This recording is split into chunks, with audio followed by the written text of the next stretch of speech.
welcome to my vlog. Dan berhubung ini hari libur, aku mau ngajak teman-teman aku untuk keliling kota lama. Kita mau jalanin salah satu situs yang bagus di kota Semarang. Aku mau ngajakin teman-teman dulu. Bye. Halo guys.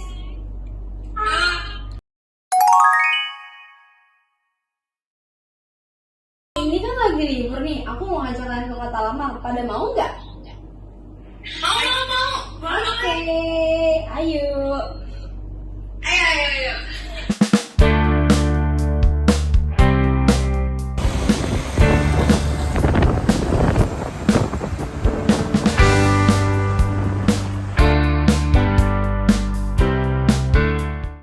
Guys, kita parkir mana ya?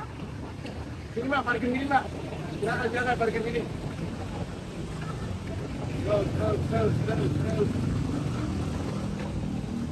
Cepat. Nah.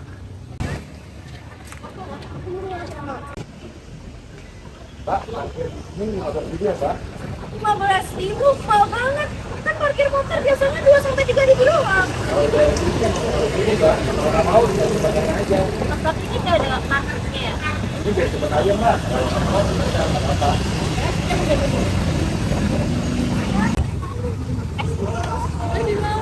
Nah teman-teman, situasi seperti itu emang terjadi di Kota Lama Semarang. Tapi apakah itu termasuk parkir yang legal atau itu justru termasuk pungutan liar?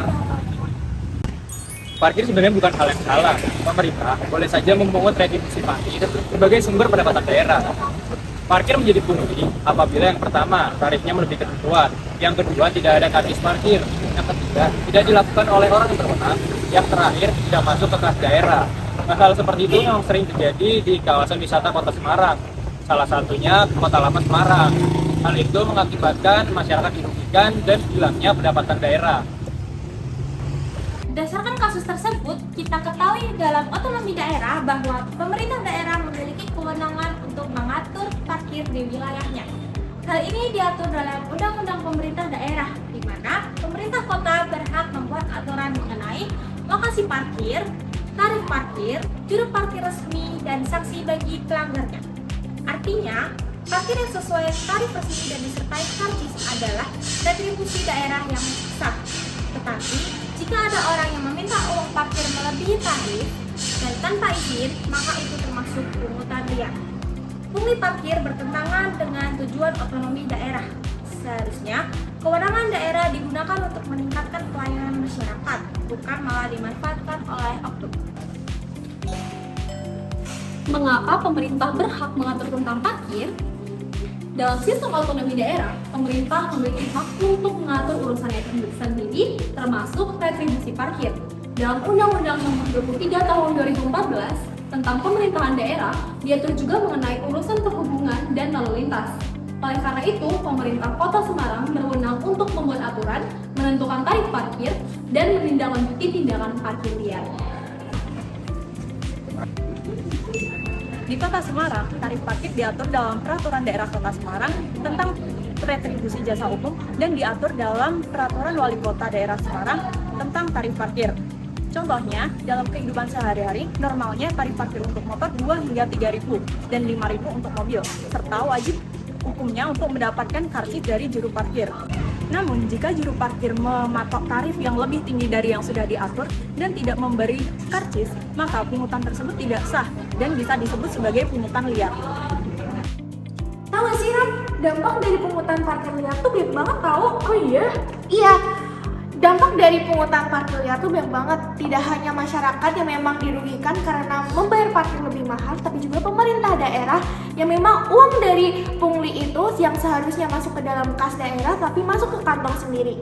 Nah, jika hal ini tetap dibiarin, maka masyarakat sendiri itu kehilangan kepercayaan kepada pemerintah daerah dan juga Kota Lama sendiri akan memburuk citranya. Betul, kalau dilihat dari konsep good governance, tentunya tindakan ini sangat melanggar. Nah, dalam pemerintahan yang baik, itu harus ada transparansi, akuntabilitas, serta penegakan hukum yang jelas. Nah, kalau dari kasus liar ini, masyarakat itu nggak tahu tarif resminya itu berapa, terus uang yang dihasilkan itu masuk kemana, apakah itu masuk ke kas daerah. Nah, dari tindakan ini, itu tidak dapat dipertanggungjawabkan. Plus, kalau tindakan ini terus dijalankan, maka kepercayaan masyarakat terhadap pemerintah akan berkurang. pemerintah daerah memiliki peran penting untuk mencegah pungli parkir, misalkan dengan memperbanyak juru parkir resmi, memasang papan tarif parkir di setiap lokasi, atau menggunakan parkir elektronik. Nah, masyarakat tuh juga punya peran penting. Jika menemukan parkir yang tidak wajar, masyarakat tuh dapat meminta karcis, menanyakan tarif resmi, menolak jika tarif terlalu mahal, dan melaporkan ke pemerintahan. Mulai sekarang, saya jadi paham kalau parkir itu ada aturan ini. Tidak boleh meminta uang sembarangan, apalagi tanpa karcis, dan melebihi tarif yang sudah ditentukan. Mulai sekarang, saya ingin parkir dikelola dengan benar, sesuai dengan standarisasi yang sudah ditetapkan oleh pemerintah daerah. Semoga kedepannya tidak ada lagi pungutan liar, agar masyarakat merasa nyaman ketika berwisata di Kota Lama Semarang. Nah, jika dilihat dari kasus tadi, kita dapat memahami bahwa parkir tidak selalu merupakan pungutan liar. Parkir menjadi pungli jika dilakukan tanpa adanya dasar hukum, tanpa karcis, dan juga tarif melebihi batas resmi. Kemudian, dalam otonomi daerah, pemerintah daerah mempunyai kewenangan sekaligus tanggung jawab untuk mengatur parkir dan melindungi masyarakat dari pungli. Karena itu, kerjasama antara pemerintah dan masyarakat sangat penting agar Kota Lama Semarang menjadi tempat wisata yang lebih nyaman, tertib, dan bebas pungli.